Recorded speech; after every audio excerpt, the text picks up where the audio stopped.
অসমীয়াৰ অনুৱা অসমীয়াৰ অনুৱা অসমীয়াৰ অনুৱা চাবৰ সময় নাই। চাই থাকোঁতে বিদেশীহঁতে অসম ভৰি যায়। উঠ সোনকালে হাতত ঠেংদাং ল, পূবত ফেহুজালি দিলে অসমীয়াইৰ বুকুত আহি মোগলহঁতে উঠলি উঠিলে। লুইতৰ তীৰেৰে সাগৰৰ দৰে শাৰী পাতি আহিলে অসমত, মোগল সেনানী বৰ অবিলাগত প্ৰভুত্ব চলাব সোণৰ অসমত। অতি আনন্দতে অতি হেঁপাহতে অলিক স্বপ্নত অসমীয়াৰ কাটিব শিৰ, সেই যুঁজতে সেনাপতি সাজিলে লাচিত ফুকন বীৰ। দেশৰ হকে মমায়কক কাটিলে তথাপি ৰাখিলে বীৰৰ কিৰীতি, লাচিতৰ বলে যুঁজিব অসমীয়া দলে মোগলৰ আগত ধৰি বীৰ মূৰতি।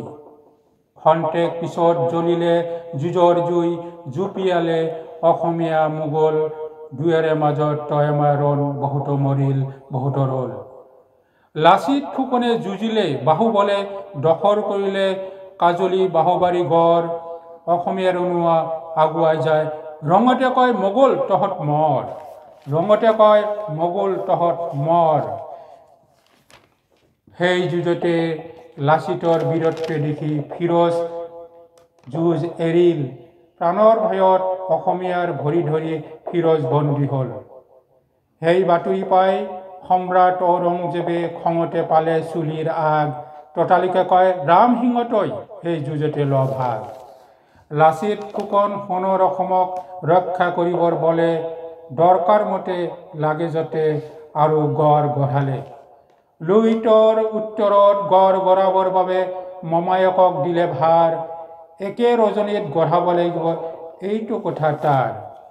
শেষ ৰাতি লাচিত ফুকনে চাব আহে গড়, দেখিলে তেওঁ গড়ৰ কাম হোৱা নাই, তেনেহলে কয় মমাই তই মৰ।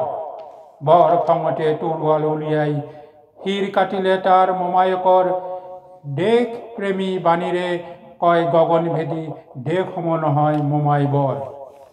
এই কাণ্ড দেখি পপুৱা লাগিলে বনুৱা, ৰাতি নৌপুৱাতে কাম শেষ, সেই স্থানতে মোমাই কটা গড় ইতিহাসত থাকিব অলেখ লেখ। পাণ্ডুৰ তাত শৰাইঘাট নামেৰে আছে ঐতিহাসিক ঠাই, ৰামসিংহৰ লগত লাগিব যুঁজ অসমীয়া নৌ সন্ধ্যাহঁত পিছুৱাই।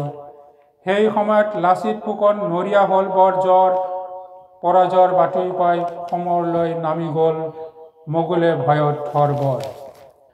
ৰামসিংহই আজি লাচিতৰ বীৰত্বত যুঁজ এৰি কৰিলে প্ৰণাম, বহুত মোগল অহাবাতে গ'ল শুনি লাচিত ফুকন নাম। লাচিত ফুকন আৰু সৈন্য দল প্ৰকৃত অসমীয়াৰ অনুৱা নাম, সোণালী আখৰে লিখিব ইতিহাসে চিঞৰি চিঞৰি লাচিত ফুকনৰ নাম। লাচিত ফুকন।